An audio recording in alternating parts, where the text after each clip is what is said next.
ಅಸ್ಸಲಾಮು ಅಲೈಕುಂ ವರಹಮತುಲ್ಲಾಹಿ ವಬರಕಾತು. ಇಳ್ಕಲ್ಲ ನನ್ನ ಸಮಸ್ತ ಮುಸ್ಲಿಂ ಬಾಂಧವರೇ, ಇಲ್ಲಿವರೆಗೂ ಅಂಜುಮನ್ ಇಸ್ಲಾಂ ಸಂಸ್ಥೆಯ ಸಾಮಾನ್ಯ ಸದಸ್ಯತ್ವದ ನೋಂದಣಿ ಪ್ರಕ್ರಿಯೆಯನ್ನು ನಾವು ಒಂದು ಸಲ ಅವಲೋಕನ ಮಾಡಿ ನೋಡಿದಾಗ ಇವತ್ತಿನ ದಿನದವರೆಗೆ ಸುಮಾರು 7600 ಫಾರ್ಮ್ಗಳು ಡಿಸ್ಟ್ರಿಬ್ಯೂಟ್ ಆಗಿದ್ದಾವೆ. ಅದೇ ರೀತಿಯಾಗಿ ಸುಮಾರು 2000 ಫಾರ್ಮ್ಗಳು ರಿಸೀವ್ ಆಗಿದ್ದಾವೆ. ವಾಪಸ್ ಬಂದು ಕೊಟ್ಟು ರಿಸೀವ್ ತೆಗೆದುಕೊಂಡು ಹೋಗಿದ್ದಾರೆ. ಭಾಳ ಒಂದು ಒಳ್ಳೆಯ ಬೆಳವಣಿಗೆ. ಇಳ್ಕಲ್ನಲ್ಲಿ ಕೆಲ ವ್ಯಕ್ತಿಗಳು ತಮ್ಮನ್ನು ತಾವು ಈ ಸಮುದಾಯದ ನಾಯಕರು ಅಂತ ಹೇಳಿ ಹೇಳ್ಕೊಳ್ಳೋದವರು ನಮಗೆ ಮೊದಲಿಂದಲೂ ಒಂದು ಮಾತು ಹೇಳ್ತಾ ಇದ್ರು. ಏನಪ್ಪ ಅಂದರೆ, ಇಳ್ಕಲ್ನಲ್ಲಿ ಕೇವಲ 4 ಜನ ಮಾತ್ರ ಅಂಜುಮನ್ ಇಸ್ಲಾಂ ಸಂಸ್ಥೆಗೆ ಚುನಾವಣೆಯನ್ನು ವಹಿಸ್ತಾರೆ, ಉಳಿದವರೆಲ್ಲರೂ ಇಲ್ಲೇ ಇವರನ್ನ ಅಪೋಸ್ ಇದ್ದಾರೆ ಅಂತ ಹೇಳಿ ಊರು ಮಂದಿ ಮುಂದೆ ಹಾಗೂ ಸ್ಟೇಟ್ ಬೋರ್ಡ್ ಮುಂದೆ, ಜಿಲ್ಲಾ ವಕಫ್ ಮುಂದೆ ಡಂಗೂರು ಹೊಡೆದಿದ್ದು.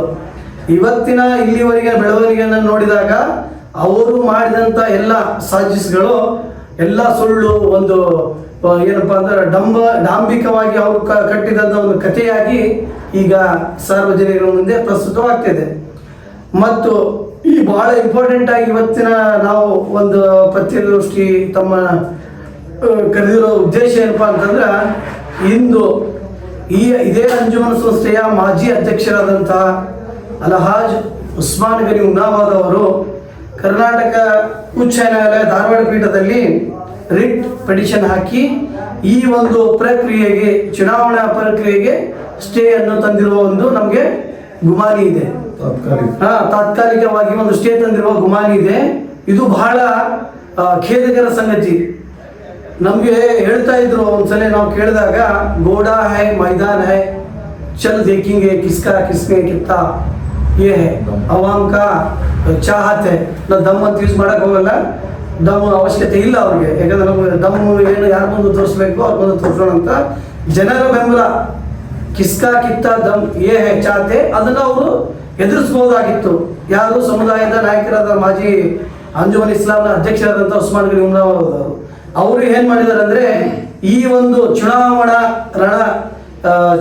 ಕಣದಿಂದ ಏನಪ್ಪಾ ಅಂದ್ರೆ ಒಂದು ಓಡಿ ಹೋಗಿದ್ದಾರೆ, ಅಂಜಿ. ಯಾಕೆ ಹಂಚಿ ಹೋಗಿದ್ದಾರೆ ಅಂತ ಹೇಳಿ ಅದು ಕ್ಲಿಯರಿಫೈ ಆಗಿ ನಿಮಗೆ ಪ್ರತಿಯೊಬ್ಬರಿಗೂ ಗೊತ್ತಾಗ್ತದೆ ಅವ್ರು ಯಾಕೆ ಹೋಗಿದ್ದಾರೆ ಏನು ಅಂತ ಹೇಳಿ. ನಾವು ಇಳ್ಕಲ್ಲ ಜನತೆ ನಾವು ಅನ್ಕೊಂಡಿದೀವಿ, ಮೊದಲಿಂದ ಅದನ್ನ ಹೇಳ್ತಾ ಇದೀವಿ, ಇಳ್ಕಲ್ಲ ಜನತೆ ಎಲೆಕ್ಷನ್ ಬಯಸ್ತಾರೆ. ಒಂದು ಎಲೆಕ್ಷನ್ ಮುಖಾಂತರ ಇಲ್ಲಿ ಒಂದು ಅಂಜುಮನ್ ಇಸ್ಲಾಂ ಸಂಸ್ಥೆಗೆ ಒಂದು ಪಾರದರ್ಶಕ ಒಂದು ಆಡಳಿತ ಮಂಡಳಿ ರಚನೆ ಆಗ್ಬೇಕಂತ ಹೇಳಿ ಬಯಸ್ತಾರೆ ಅಂತೇಳಿ ನಾವು ಅದು ಪ್ರಯತ್ನ ಮಾಡ್ತಾ ಇದ್ದೇವೆ. ನಮ್ಮ ಪ್ರಯತ್ನಕ್ಕೆ ಇಳ್ಕಲ್ಲ ಹಲವಾರು ಹಿರಿಯರು, ಆಮೇಲೆ ಏನಪ್ಪ ಯುವಕರು ಬಹಳಷ್ಟು ಸಾಥನ್ನು ಕೊಟ್ಟಿದ್ದಾರೆ. ಅವರೆಲ್ಲರ ಒಂದು ಪ್ರತಿಫಲವಾಗಿ ಇವತ್ತು ಅಂಜುಮನ್ ಇಸ್ಲಾಂ ಸಂಸ್ಥೆಯಲ್ಲಿ ಒಂದು ಪ್ರಪ್ರಥಮವಾಗಿ ಎನ್ರೋಲ್ಮೆಂಟ್ ನಡೀತಾ ಇತ್ತು. ಈ ಒಂದು ಎನ್ರೋಲ್ಮೆಂಟ್ ಪ್ರಕ್ರಿಯೆಯಲ್ಲಿ ಮುಂದೆ ಎಲೆಕ್ಷನ್ ನಡೆದ್ರೆ ನಾವು ಮಾಡಿದಂತಹ ಘನ ಕಾರ್ಯಗಳು, ನಾವು ಮಾಡಿದಂಥ ನಮ್ಮ ಒಂದು ಏನವರು ಸೋ ಕಾಲ್ಡ್ ಕ್ರಿಯೇಟ್ ಮಾಡ್ಕೊಂಡ ಲೀಡರ್ಶಿಪ್ ಒಂದು ಮುಖವಾಡ ಕಳಿಚಿ ಬೀಳುತ್ತು ಅನ್ನೋ ಒಂದು ಅಂಜಿಕೆಯಲ್ಲಿ ಮಾಜಿ ಅಧ್ಯಕ್ಷರು ಸ್ಟೇಟ್ ಒಮ್ಮಿದ್ದಾರೆ ಅಂತ ಹೇಳಿ ನಮಗೆ ಮಾಹಿತಿ ಇದೆ. ಆ ಸ್ಟೇಯನ್ನು ವೆಕೆಟ್ ಮಾಡೋಕ್ಕೆ ನಾವು ಹೋಗ್ತಾ ಇದ್ದೀವಿ. ಯಾರು ನಮ್ಮ ಯುವ ತಂಡ, ಯಾರು ಈ ಒಂದು ಎಲೆಕ್ಷನ್ ಬೇಕು, ಎಲ್ಲರಿಗೂ ಎಲೆಕ್ಷನ್ ಮುಖಾಂತರ ಕಮಿಟಿ ಆಗ್ಬೇಕಂತೇಳಿ ಯಾರು ಬಯಸ್ತೀರಿ, ಯಾರಿಗೂ ಆಸಕ್ತಿ ಇದೆ, ಅವರು ನಾಳೆ ಬೆಳಗ್ಗೆ 10 ಗಂಟೆಗೆ ನಮ್ಮ ಟೀಮಿನ ಸದಸ್ಯರಾದಂಥ ರಿಯಾಜ್ ಬನ್ನು ಆಗ್ಬೋದು, ಶಾಮಿದ್ ಅಲಿ ರೇಷ್ಮೆ ಆಗ್ಬೋದು, ಮೊಹಮ್ಮದ್ ಆಸಿಫ್ ಬೆಳೆಕೋದ್ರಿ ಆಗ್ಬೋದು, ಸೈಫ್ ಅಲಿ ಕಾಂಟ್ರಾಕ್ಟರ್ ಆಗ್ಬೋದು, ಮತ್ತೆ ನಮ್ಮ ಅಬ್ದುಲ್ ಖಾದರ್ ಮೆದಿಕ್ನಾಳವ್ರು ಆಗ್ಬೋದು, ಇನ್ನಿತರ ನಮ್ಮ ಸಂಘ ಒಂದು ಏನಿದೆಯಲ್ಲ ಹೋರಾಟ, ಈ ಒಂದು ಅಂಜುಮನ್ ಇಸ್ಲಾಂ ಸಂಸ್ಥೆಗೆ ಒಂದು ಚುನಾವಣೆ ಮುಖಾಂತರ ಕಮಿಟಿ ರಚನೆ ಮಾಡ್ಬೇಕಂತೇಳಿ ಏನು ಹೋರಾಟ ಮಾಡ್ತಾ ಇದ್ದೀವಿ, ಅವ್ರನ್ನ ನೀವು ಸಂಪರ್ಕಿಸಿದ್ರೆ, ನಾಳೆ ಸಂಪರ್ಕಿಸಬೇಕಾದ್ರೆ ನೀವೇನ್ ಮಾಡ್ಬೇಕಂದ್ರೆ, ನೀವು ಯಾರು ರಿಸೀವ್ ತಗೊಂಡಿದ್ದೀರಲ್ಲ, ಯಾರು ಫಾರ್ಮ್ ಅನ್ನ ಅರೌಂಡ್ 2000 ಮಂದಿ, ಅದರಲ್ಲಿ ಎಷ್ಟು ಮಂದಿ ಬರ್ತೀರೋ ಅಷ್ಟು ಮಂದಿ ನೀವು ಇವ್ರಿಗೆ ಕಾಂಟ್ಯಾಕ್ಟ್ ಮಾಡಿದ್ರೆ ನಿಮ್ಮ ಒಂದು ಏನಪ್ಪ ಆಸಕ್ತಿಯ ಒಂದು ಅಹವಾಲನ್ನ ನಾವು ಮುಂದೆ ತಗೊಂಡು ಹೋಗ್ತೇವೆ. ಎಲ್ಲ ಹೈಕೋರ್ಟಿಗೆ ನಾವು ಹೋಗ್ತೀವಿ. ಅದ್ರ ಜೊತೆ ನಮ್ಮ ಜೊತೆ ಯಾರ್ಯಾರು ಬರ್ತಾರೋ ಅವ್ರನ್ನೂ ಕರ್ಕೊಂಡು ಹೋಗ್ತೇವೆ. ನಾವು ಕೇವಲ ಇದು 4 ಜನರ ಅಥವಾ ಒಂದು 5 ಜನರ ಹೋರಾಟ ಅಲ್ಲ. ನಾವು ಮುಖ ಅಷ್ಟೇ ನಿಮ್ಗೆ ಕಾಣ್ತಾ ಇರೋದು.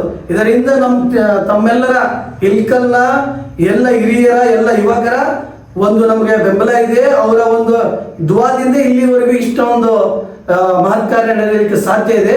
ಅದಕ್ಕಾಗಿ ನಾಳೆ ಯಾರ್ಯಾರು ಏನು ನಮ್ಮ ಈ ಸ್ಟೇ ಪ್ರಕ್ರಿಯೆ ವೆಕೇಟ್ ಮಾಡಲಿಕ್ಕೆ ಯಾರು ಸಾಥ್ ಕೊಡ್ತೀನಿ ಅಂತಿದ್ದಾರೆ ಅವರೆಲ್ಲರೂ ನಾಳೆ ನಮ್ಮ ತಂಡದವರಿಗೆ ಸಂಪರ್ಕಿಸಬೇಕಂತ ಹೇಳಿ ಮತ್ತೊಮ್ಮೆ ನಾನು ತಮ್ಮಲ್ಲಿ ವಿನಂತಿಯನ್ನು ಮಾಡ್ಕೊತಿದ್ದೇನೆ. ಧನ್ಯವಾದಗಳು. ಅಸ್ಸಲಾಮು ಅಲೈಕುಂ ರಹಮತುಲ್ಲಾಹಿ ವ ಬರಕಾತುಹು.